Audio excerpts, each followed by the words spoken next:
जन्मेको 5 मिनेटमा रुँदैन कि भन्ने डर, जन्मेको 1 घण्टामा दूध चुस्दैन कि भन्ने डर,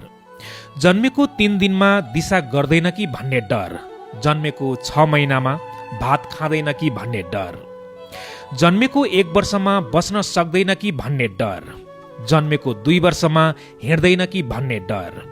जन्मेको 3 वर्षमा तोते बोली बोल्दैन कि भन्ने डर, जन्मेको 4 वर्षमा स्कुल जाँदैन कि भन्ने डर, जन्मेको 5 वर्षमा चलाक हुँदैन कि भन्ने डर, जन्मेको 10 वर्षमा पढ्दैन कि लेख्दैन कि भन्ने डर, जन्मेको 15 वर्षमा एसईमा फेल हुन्छ कि भन्ने डर, जन्मेको 16 वर्षमा पछि पर्छ कि भन्ने डर, जन्मेको 18 वर्षमा कुलतमा हिँड्छ कि भन्ने डर, जन्मेको 21 वर्षमा जागिर पाउँदैन कि भन्ने डर,